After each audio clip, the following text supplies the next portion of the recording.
அதாவது ரீடர்ஸில் ரெண்டு வகைப்படும். Narrow view readers, broad view readers சொல்லுவோம். அப்போது நேரோ வியூ ரீடர்ஸ் என்ன பண்ணுவாங்க அப்படின்னா, குறுகிய மனப்பான்மை உள்ள ரீடர்ஸ் என்ன பண்ணுவாங்க அப்படின்னா, அவங்களுக்கு தேவையான ரிசல்ட், அவங்களுக்கு தேவையான கன்க்ளூஷன், அவங்களுக்கு தேவையான ஃபேக் ஹிஸ்ட்ரியாக இருந்தாலும் பரவாயில்ல, ட்விஸ்டட் ஹிஸ்ட்ரியாக இருந்தாலும் பரவாயில்ல, அரைகுறையான இன்கம்ப்ளீட் ஹிஸ்ட்ரியாக இருந்தாலும் பரவாயில்ல, அதையே வாங்கி வாங்கி படிச்சுட்டு இருப்பாங்க. அது பிப்ளியோகிராஃபி இருக்காது, பிரைமரி சோர்ஸ் இருக்காது, ஃபுட் நோட்ஸ் இருக்காது, அதில் மெயின் ஸ்ட்ரீம் ரிசர்ச்சுக்கான அடையாளங்கள் அதில் இருக்காது.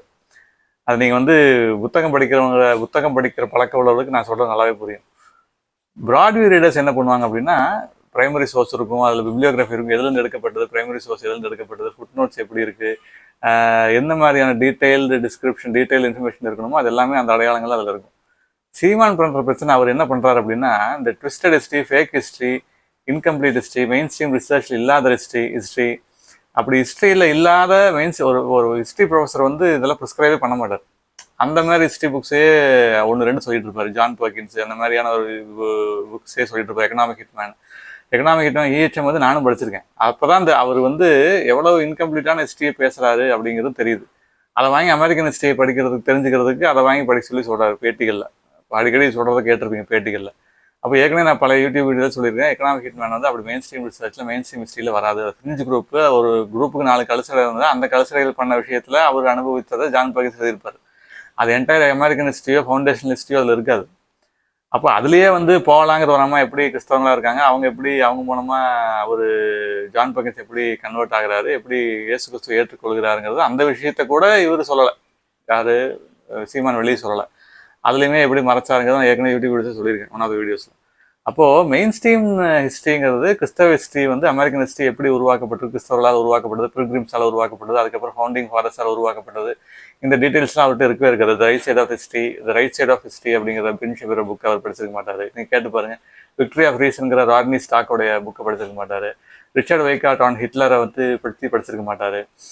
அதே சமயத்தில் நிறைய பேர், விக்டர் டேவிட் ஹான்சன், இவங்க இந்த மாதிரி டேவிட் விக்டர் ஹான்சன் இந்த மாதிரியான புத்தகங்கள், வரலாற்று மெயின் ஸ்ட்ரீம் ஹிஸ்டாரியன்ஸோடைய புத்தகங்களை அவர் படிச்சிருக்க மாட்டார்.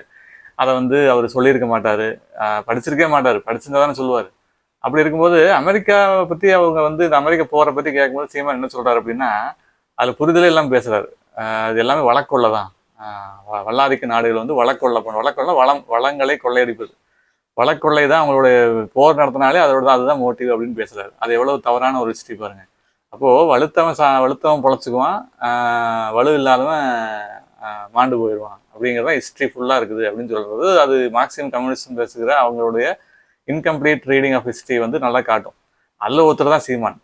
அப்போ பிரபாகரன் வந்து போரில் ஈடுபட்டது வழக்கொள்ளைக்கா, ரஷ்யன் ஸ்டாலின் ஈடுபட்டது, மாசேதோங் ஈடுபட்டது வழக்கொள்ளைக்கா, ஹிட்லர் ஈடுபடுறது வழக்கொள்ளைக்கா? எல்லாம் ஐடியாலஜிக்கல் வார்ஃபேர் அதெல்லாம் இல்லையா? ஐடியாலஜிக்கல் வார்ஃபேர்ஸுக்கும் வழக்கொள்ளைக்கும் வித்தியாசம் தெரியாமல் பேசுகிறார் அவர், சீமான் பேசுகிறார். அப்போ இந்த அமெரிக்க போர் வந்து அமெரிக்க போர் கிடையாது. அமெரிக்க போருங்கிறது அமெரிக்கா நியாயத்துக்காக போரிடுது. இந்தியா எவ்வளவு பெனிஃபிட் ஆயிருக்கு அமெரிக்காவில் அந்த காலத்துலேங்கிறது ஹிஸ்ட்ரி படிக்கணும்னு தெரியும். எப்படி அமெரிக்கா இல்லாட்டி இருந்தால் இந்தியா எப்படி சர்வைவ் ஆயிருக்காது, இங்கிலாந்து இல்லாமல் இருந்தால் இந்தியா எப்படி சர்வைவ் ஆயிருக்காது அப்படிங்கிறத புரிஞ்சுக்காம அது வரலாறு தெரியாமல் பேசுகிறார் சீமான் இல்லையா? அப்போ அமெரிக்கன் ஹிஸ்ட்ரி வந்து இந்த போர் வந்து இஸ்ரேல் வந்து அமெரிக்கா உள்ள இழுக்கல. அமெரிக்காவுக்கு அச்சுறுத்தல் இன்டெல் அவங்களுக்கு கிடைக்கும், ஸ்பைஸ் மூலமா அவங்களுக்கு கிடைக்கும், எஸ்பனாஜ்னு சொல்லக்கூடிய உளவுத்துறை மூலமா அவங்களுக்கு கிடைக்கும். என்ன, ஈரானை சார்ந்தவர்கள், தீவிரவாத கும்பலை சார்ந்தவர்கள் என்ன பண்ணுவாங்க, அவங்கள அழிக்க போறாங்க அல்லது இஸ்ரேலை அழிக்க போறாங்கன்றது அவங்களுடைய ஐடியாலஜிக்கலாவே. ஈரான் சார்ந்த ஹிஸ்புல்லா, அந்த ப்ராக்சி அமைப்புகள், ஈரான் வந்து உலகம் பூரா டெரரிஸ்ட்க்கு என்ன பண்றான், டெரரிசமுக்கு ஃபண்டு பண்றான், ப்ராக்சி அமைப்புகள் வச்சிருக்கிறான், ஹிஸ்புல்லா அந்த மாதிரி ஹமாஸ் இவங்களுக்குலாம் அவங்க உலகம் பூரா ஸ்பான்சர் பண்ணுறான் டெரரிசமுக்கு. அமெரிக்காவை அழிக்கணும், இஸ்ரேல் அழிக்கணும், இதெல்லாம் எதுவுமே இது அக்டோபர் 7க்கு பின்னாடி அந்த அயோட்டோல்லா கமேனி தான் இருந்திருக்கு அப்படி மாஸ்டர் மைண்டா இல்லையா? அப்போ திருப்பி அடிப்பாங்களா மாட்டாங்களா, இஸ்ரேல் திருப்பி அடிப்பாங்களா மாட்டாங்களா? அவங்களுடைய தேசத்தை கை வச்சா, தேசத்தை கை வச்சா, இந்தியாவை கை வச்சா, நம்ம இந்தியாவை கை வச்சா நம்ம திருப்பி என்ன பண்ணுவோம்? ரிட்டாலியேட் பண்ணாமல் விட்டா என்ன சொல்லுவோம்? பிரதம மந்திரி கையால் ஆகாதவர் அப்படிம்பாங்க இல்லையா? அப்போ கை வச்சுட்டா அப்போ என்ன, ஏன் கை வச்சிங்கன்னு கேட்கறது, இது என்ன மாதிரி ஆட்டிடியூடு இது? அப்போ இஸ்ரேலை வந்து அவங்க அமைதியாக வாழ்ந்துட்டு இருந்தாங்க. அவங்களுக்குள்ள எத்தனை பேர், எவ்வளோ பெர்சன்ட் அரபியர்கள் வாழ்றாங்கிறது தெரியும். ஆனால் எதே ஈரான்லையோ இல்லை வந்து காசாலேயோ போய் பாருங்க, இஸ்ரேல் அங்கே வாழ முடியுமா? அந்த சதவீதம் அங்கே இருக்குதா? இல்லை.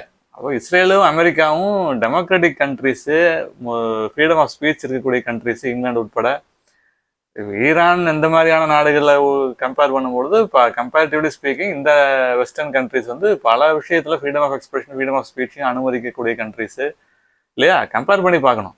அப்போது டெரரிசம்க்கு சப்போர்ட் பண்ணி பேசுகிறதே ஒரு ட்ரெண்டாக இன்றைக்கி ஆகி போனது எவ்வளவு வருத்தத்துக்குரிய ஒரு மோசமான ஒரு ஹிஸ்ட்ரி தரவுகள் இல்லாத ஒரு விஷயத்த பேசுறது அப்படிங்கிறது சீமானுக்கு அவருக்கு அதே வேலையாக போச்சு. அப்படிங்கும்போது அதை நம்ம திருப்பி நம்ம என்ன சொல்லுவோம்? அவர் சொல்கிறது தவறு, அவர் சரியான புத்தகங்களை படிப்பதில்லை, முறையான புத்தகங்களை படிப்பதில்லை, ஹிஸ்டாரியன்ஸோடைய மெயின் ஸ்ட்ரீம் ஹிஸ்டாரியன்ஸோடைய புத்தகங்களை வாங்கி படிப்பதில்லை அப்படிங்கிறது நல்லா தெரியுது.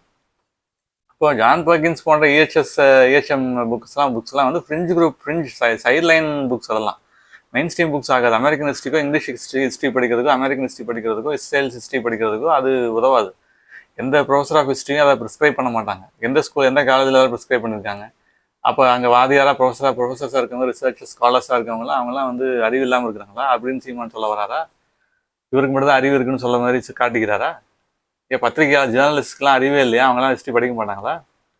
படித்தவங்க இருந்தாங்கன்னா அவர் இப்படி பேச மாட்டார். அல்லது அவங்க மறுகேள்வி ஜேர்னலிஸ்ட் கேட்டிருப்பாங்க, இன்னும் நீங்கள் தவறாக சொல்கிறீங்க, என்டையர் ஹிஸ்ட்ரி எப்படி ஜான் பர்கின்ஸ் ஹிஸ்ட்ரிக்குள்ளே அடங்கும்? கண்டிப்பாக அமெரிக்கன் ஹிஸ்ட்ரியும் இங்கிலீஷ் ஹிஸ்ட்ரி இதெல்லாம் வந்து இன்னும் ப்ராடர் வியூவில் இருக்குது. ப்ராட் வியூ ரீடர்ஸ் தான் அது தெரியும். அப்படிங்கிறது ஜேர்னலிசம் படித்தவங்களுக்கும் தெரிஞ்சிருக்கணும்.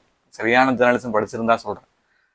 அப்போது எல்லாமே வழக்கொள்ளை தான், சர்வைவல் ஆஃப் த ஃபிட்டஸ்ட் தான் அப்படின்னா சோஷியல் டார்வினிசம் தான் ஹிட்லரையும் வந்து கொல்ல வச்சது, யூத இனத்தை கொல்ல வைக்கிறதுக்கான முயற்சியில் ஈடுபட வச்சது. அப்போ அதை சீமான் சரின்னு சொல்கிறாரா? ஏற்கனவே சீமானோட சீமானோட மீட்டிங்கில் ஒரு மீட்டிங்கில் ஹிட்லர் போஸ்டரை வச்சு ஃப்ளெக்ஸை வச்சு அதை எதிர்ப்பு கிளம்பணுன்னு எடுத்துட்டார். அப்போது ஹிட்லரை வந்து தூக்கி பிடிச்சி பேசுகிற ஒரு சீமான் வந்து எப்படி நல்லாட்சி தருவார்? எலெக்ஷனில் வந்து ரொம்ப ஆர்டர்லியாக செய்கிற மாதிரி, ரொம்ப நேர்முகமாக செய்கிற மாதிரி காட்டிக்கிறது வந்து எலெக்ஷனுக்கு அப்படி தான் காட்டுவாங்க. ரொம்ப பெண்களுக்கு சதவீதம் கொடுக்குற மாதிரியும், ஈக்குவல் அமௌண்ட் ஆஃப் இது கொடுக்குற மாதிரி, எது பங்களிப்பு கொடுக்குற மாதிரிலாம் பண்ணுவாங்க. சீமான் கட்சியெலாம் பண்ணுறாங்க இல்லையா? அது ஆட்சிக்கு வந்தால் தான் தெரியும். வந்ததுக்கப்புறம் எவ்வளோ கொடுமையாக இருக்க போகுதுங்கிறது அப்போ தான் தெரியும். ஏன் அப்படின்னா ஹிட்லரும் இப்படி தான் எல்லாம் சொல்லி வேணா தன்னோட எல்லாம் அழிச்சிட்டாங்க, எல்லாம் புகுத்திட்டாங்க, எல்லாம் அழிஞ்சு போச்சு, அதுக்கு யூதர்கள்லாம் காணும்னு சொல்லி பொய்யை பரப்பியே தான் யூதரில் கொண்டதுக்கான ஜஸ்டிஃபிகேஷன் பண்ணிட்டு இருந்தான். அப்போ சீமானும் அதே மெத்தட் தான் ஃபாலோ பண்ணுறாரு. ஏன்னா இன்னும் வேறு ரீஜனில் வேறு இடத்துல பண்ணுறாரு. இந்தியாவில் தமிழ்நாட்டில் பண்ணுறாரு. என்ன தமிழை அழிச்சிட்டாங்க, தமிழ் அழிக்க வந்தது தான் வேறு மொழிகள் அப்படின்னு சொல்லியே தமிழ்லாம் அப்போ அழியாது, தமிழுக்கு வலுவான பேக்ரவுண்ட் இருக்குன்னா எதுக்கு அழிக்க போகுது? அது யார் அழிக்க முடியும்? தேவையா? முடியாது. அப்படி இருக்கும்போது இங்கிலீஷ் அப்படிதான், இங்கிலீஷ்காரங்க இங்கிலீஷ் லாங்குவேஜ்க்கு அப்படி தான் பதறாங்களா? அப்படிதான் இப்படி தான் பட்டிமன்றங்கள்லாம் அங்கேயும் பேட்டியில் வந்து பதறிட்டு பேசுகிறாங்களா? அப்படி கிடையாது. அப்போது ஹிட்லரை தூக்கி பிடிச்சி பேசினவர் சீமான் அப்படிங்கிறது நம்ம பார்த்துருக்குறோம் ஆல்ரெடி. அப்போது ரிச்சர்ட் வைகாட் போல ஹிட்லர் நேச்சுரலிஸ்டிக் பேந்தீஸ்ட் அப்படிங்கிறது, ஹிட்லர் அவர் அப்படிப்பட்ட ஒரு ஐடியாலஜி சார்ந்தவருங்கிறது அவருக்கு தெரியுமா? நீட்சையை ஃபாலோ பண்ணவருங்கிறது தெரியுமா? நீட்சைக்கு செலவு வச்சவர்னு தெரியுமா? நாத்திகத்துக்கு செலவு வச்சவர் ஹிட்லர்னு தெரியுமா? அவருக்கு மத நம்பிக்கை இல்லைங்கிறது சீமானுக்கு தெரியுமா? யூரேஷியாவும் யூரோப்பும் ஒன்று அதாவது யூரேஷியாவுக்கும் யூரோப்புக்கும் என்ன வித்தியாசங்கிறது சீமானுக்கு தெரியுமா?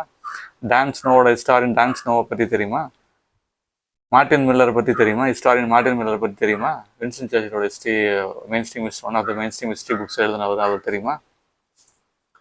எத்தனை பேர் இருக்காங்க, எவ்வளவு ஆசிரியர்கள், எவ்வளோ ஸ்காலர்ஸ், எவ்வளோ அறிஞர்கள் இருக்கிறாங்க. ஒன்றுமே அதெல்லாம் எடுத்து படிக்காமல் அவர் வாயில் வர்றது எல்லாமே வந்து main stream scholars, main stream ஆய்வாளர்கள் பற்றியே கிடையாது. எல்லாம் வந்து சைட்லைன் குரூப்ஸு, இல்லை வந்து ஒன்றுத்துக்கு உதவாத விஷயங்களை வந்து பேசுகிற ஒரு விஷயங்கள்லாம். அப்போது அமெரிக்க ஹிஸ்ட்ரி, இஸ்ரேல் ஹிஸ்ட்ரி இதுக்கு பின்னாடிலாம் வந்து எப்படி கடவுள் வந்து செயலாற்றினார், எப்படி ஃபவுண்டேஷனல் வேல்யூஸ் எப்படி வச்சுருந்தாங்க, எப்படி ஃப்ரீடம் ஆஃப் ஸ்பீச் உலகம் முழுசும் அவங்க பறைசாட்டினாங்க, எஸ்டாப்ளிஷ் பண்ணாங்க, எத்தனை நாடுகள் அவங்க காப்பாற்றினார்கள். ஆப்ரிக்கன்ஸும் வந்து அடிமைகளை வைத்திருந்தார்கள், வெள்ளைக்காரர்களை அடிமையாக வைத்திருந்தார்கள் தெரியுமா? ஆப்ரிக்கன்ஸ் அடிமைகளாக போகிறதுக்கு முன்னாடி ஆப்ரிக்கன்ஸ் வெள்ளைக்காரில் லட்சக்கணக்கில் அடிமைகளாக வைத்திருந்தாங்க, அது தெரியுமா? அந்த ஹிஸ்ட்ரி தெரியுமா? தாமஸ் சாவல் ஹிஸ்டாரியன் தெரியுமா? எக்கானமிஸ்ட் தெரியுமா? எக்கனாமிக் ஹிஸ்டாரியன் தெரியுமா சீமானுக்கு? அப்போது ஆப்ரிக்கன்ஸும் வெள்ளைக்காரில் வெஸ்டர்ன் பீப்புள் அடிமையிலாக வச்சுருந்த ஸ்லேவ்ஸாக வச்சுருந்தாங்க. அப்புறம் வெள்ளைக்காரங்க ஆப்ரிக்கன்ஸ்லாம் ஸ்லேவ்ஸாக வச்சுருந்தாங்க. அப்புறம் பைபிள் படித்தவங்க என்ன பண்ணாங்க? வில்லியம் வில்பர்ஃபோர்ஸ், வில்லியம் கேரி, இவங்கெல்லாம் என்ன பண்ணாங்க? ஏப்ரஹாம் லிங்கன், இவங்கெல்லாம் பைபிள் படித்ததுனால freedom of speech, freedom of expression எல்லாரும் ஈக்குவல் அப்படிங்கிற விஷயத்தை தெரிஞ்சுக்கிட்டு அந்த ஃபிலாசபி உலகம் முழுசும் பரப்புனாங்களா இல்லையா? English people, American people, Israelites, இஸ்ரேலர்கள், யூதர்கள், இவங்கெல்லாம் பரப்புனாங்களா? ஜுடையோ கிரைஸ்டியன் வேர்ல்டு வியூ தான் நம்மளுது. அப்படி இருக்கும்போது என்ன ஆதாரத்தில், என்ன எவிடன்ஸில் வந்து அவர் பேசுகிறாரு அப்படிங்கிறது அவர் ப்ராப்பர் எவிடன்ஸே கிடையாது. அவர் பேசல ப்ராப்பர் எவிடன்ஸ் கிடையாது, ப்ராப்பர் ஹிஸ்டாரிக்கல் நேரட்டிவ் கிடையாது. அப்போ ஒரு சிம்பிளிஸ்டிக்கான நேரட்டிவ் வச்சுக்கிட்டு எல்லாம் வளர்த்து வளர்க்கொள்ள தான் அப்படின்னு பேசுறதுங்கிறது எவ்வளவு அறியாமை, இக்னரன்ஸ், அவரோட இக்னரன்ஸை காட்டுது. வழக்கொள்ளையெல்லாம் கிடையாது. ஒவ்வொரு வாருக்கும் போருக்கும் பின்னாடி பேக்ரவுண்ட் ஸ்டடி இருக்குது, அதுக்கான மோட்டிவ் டிஃப்ரென்ஷியேட் ஆகும், டிஃப்ரென்சஸ் இருக்குது, அதுக்கான டிஸ்டிங்விஷிங் ஃபேக்டர்ஸ் இருக்குது. இதெல்லாம் படிக்கணும், படிச்சுட்டு பேசணும். படிக்காமல் கேட்குறவங்க சொல்லுவாங்களே, கேட்குறவங்க கேனையானா இருந்தால் இன்னும் சொல்லுவாங்க இல்லையா? அப்போது கேஆர் விஜயா இன்னும் சொல்லுவாங்களே, ஹெலிகாப்டர் ஓட்டினாங்களா, ஏதோ அப்படிதான் சொல்லிட்டு அந்த மாதிரி போகிற போக ஏதோ ஒன்று பேசிட்டு போகிற ஒரு விஷயம் இருக்கு இல்லையா? அந்த மாதிரி கிடையாது. கேஆர் விஜயாங்கிறவங்க நடிகை அவங்க ஹெலிகாப்டர் டிரைவர் அவங்க அப்படி இல்லை. இப்போது கேட்குறவங்க என்னன்னா அந்த கேஆர் விஜயா ஹெலிகாப்டர் ஓட்டினாங்களா ஏதோ சொல்லுவாங்களே இல்லையா? அந்த மாதிரியான விஷயங்களை பேசுறது அப்படிங்கிறது, உளறிட்டு போகிறது அப்படிங்கிறது அப்படி கிடையாது. சம்மந்தமில்லாத உதாரணங்களை உளறுவது அப்படிங்கிறது அப்படி கிடையாது. அப்படி பேசவும் கூடாது. கிறிஸ்தவ வரலாறு சீமான் படிக்காமல் பேசுகிறாரு, படிக்காமல் ஆராயாமல் பேசுகிறாரு, அலசாமல் பேசுகிறாரு, ஆராய்ந்து அறிந்து கொள்ளாமல் பேசுகிறார் அப்படிங்கிறது ஒவ்வொரு விஷயத்திலும் நம்ம பார்க்கணும் இல்லையா? அப்போ சம்மந்தம் இல்லாமல் பேசிட்டு அதை வரலாறுன்னு பேசி திணிக்கிறது அப்படிங்கிறது என்ன மாதிரியான ஒரு காமெடி? அது காமெடி, ட்ராஜடி ரெண்டும் தான் இல்லையா? அப்போது எந்த மாதிரி விஷயங்களை எப்படி மக்களுக்கு சொல்லணும், எப்படி சொல்லக்கூடாது, அதாவது குரூப் திங்கிங்னு ஒரு விஷயம் இருக்குது. Group thinking, victims of group thinking அப்படின்னு சொல்லிட்டு விக்டிம்ஸ் ஆஃப் குரூப் திங்கிங் சொல்லி ஒரு புக் இருக்குது. விக்டிம்ஸ் ஆஃப் குரூப் திங்கில் என்னென்னா, ஏர்விங் ஜானிஸ், ஏல் யூனிவர்சிட்டி ப்ரொஃபஸர் ஏர்விங் ஜானிஸ் அப்படிங்கிறவர் அதை எழுதியிருக்காரு. என்ன அப்படின்னா, ஒரு குறிப்பிட்ட குரூப் ஒரு விஷயத்தை அப்படியே பரப்பி நம்புமா, நம்பிட்டு என்ன பண்ணுமா, அதை எல்லாரும் நம்பணும்னு சொல்லி அதை திருப்பி சொல்லிக்கிட்டே இருக்குமா. அது பாலிடிக்ஸில் நம்ம நல்லா கவனிக்க முடியும். அப்படிப்பட்ட ஒரு குரூப் தான் என்ன அது, இந்த மாதிரி பேசுறது, அமெரிக்க மேலாதிக்கத்தனம் அப்படின்னு பேசுறது, யார் டெரரிஸ்ட், யார் காப்பாற்றுற கண்ட்ரி, யார் ரெஸ்கியூவர்ஸ் அப்படிங்கிற ஒரு புரிதலே இல்லாமல் பேசுறது. நியூக்ளியர் வெப்பன் எல்லா கண்ட்ரியுமே வச்சுருந்தாலுமே யாருமே வெளியில் ஒத்துக்க மாட்டாங்க, இருக்குன்னு சொல்ல மாட்டாங்க. அதை பெருசாக சொல்ல வேண்டிய அவசியம் இல்லை சரியா? அது இவங்ககிட்ட தான் நியூக்ளியர் வெப்பன் இருக்குது, அவங்க தான் நியூக்ளியர் வெப்பன் இருக்குது அப்படின்னா அதை யாரும் வெளிப்படையாக சொல்ல மாட்டாங்க. ஏன்னா அவங்கவுங்க பாதுகாப்புக்கு அவங்கவுங்க வச்சிருக்க வாய்ப்பு இருக்குது. அதில் பெரிய குறை கண்டுபிடிச்ச மாதிரி அது அவங்ககிட்ட நியூக்ளியர் வெப்பன்ஸ் இல்லை, ஈரான் அவ்வளோ உண்மையை சொல்லக்கூடிய அளவுக்கு உண்மையான வரலாறு உள்ளவர்களா? ரொனலாஜிக்கல் லையர்ஸ் அவங்களும் இல்லையா? அதில் பிரதானமான ஆளுக ஈரானியர்கள் அப்படிங்கிறது, ஈரான் அந்த கொல்லப்பட்ட ஆளுகளுடைய அந்த குரூப்புடைய ஆளுக டெரரிஸ்ட்ங்கிறது உலகம் அறிந்த விஷயம். அவங்களாம் என்ன உண்மையை சொல்லக்கூடியவங்களா? இல்லை அவங்க வரலாறு அப்படி இருக்குதா? அப்படி கிடையாது. அதனால் நியூக்ளியர் வெப்பன்கிறது அது எந்த பிரசிடென்ட் வந்தாலும் அது ஈரானோ இல்லை எந்த நாடோ என்ன பண்ணுதோம், வச்சிருக்கக்கூடாது, வைத்திருக்காமல் பார்த்துக்கணும் அப்படிங்கிறது தான் என்ன பண்ணுவாங்க அமெரிக்கன்ஸ் பண்ணுவாங்க. என்ன பண்ணுவாங்க, ப்ரிவென்டிவ் மெஷர்ஸ் எடுப்பாங்க. அது வார் ஹெட்ஸ் அவங்க சேர்த்துட்டு இருக்காங்க, வெப்பன் சேர்த்துட்டு இருக்காங்கிறது இன்டெல் கிடைக்கும். அவங்களுக்கு இன்டெல் கிடைக்கும்போது அந்த இன்டெலிஜென்ஸ் பண்ணுவாங்க, அவங்க என்ன பண்ணுவாங்க, அதை தடுக்க பார்ப்பாங்க. அதுக்கு சரியான காரணம் இருக்குது, முகாந்திரம் இருக்குது, பிரைமா ஃபேசி எவிடன்ஸ் இருக்குன்னா அதை கண்டிப்பாக தடுப்பாங்க. ஆனால் இந்த போருக்கு அது காரணம் கிடையாது. இதுக்கு அவங்க முன்கூட்டியே அழிக்க போகிறாங்க அப்படிங்கிறதுனால அமெரிக்கர்கள் இஸ்ரேலையும் அழிக்க துடிக்கிறாருன்னு சொல்கிறதுனால ப்ரீஎம்டிவ் ஸ்ட்ரைக்காக தான் இதெல்லாம் பண்ணுறாங்க. ஆல்ரெடி ப்ரீஎம்டிவ் மாத்திரம் இல்லை, ரிட்டாலியேஷன் ஆல்சோ அது. ஏன்னா அது அக்டோபர் 7 நடந்தது எல்லாம் உலகம் அறிந்தது. எப்படி ஹமாஸ் இஸ்ரேலுக்குள்ள பூந்து அடித்தாங்க, அப்புறம் இஸ்ரேலை ஏன் திருப்பி அடிக்க வேண்டியது வந்துச்சு அப்படிங்கிறது உலகம் அறிந்தது. இந்த ரீசெண்ட் லேட்டஸ்ட் வரலாறு கூட தெரியாமல் பேசுகிறாரு சீமான் அப்படிங்கும்போது, இஸ்ரேல் அமெரிக்கா போகிற பற்றி பேட்டில் கேட்கும்போது முழுசாவே சொல்லலை. இந்த மாதிரி அறகுறையான ஒரு உடலில் உளறிட்டு போயிட்டாரு. இப்போ என்ன மாதிரி மனநிலையில் அவர்லாம் இருக்காரு?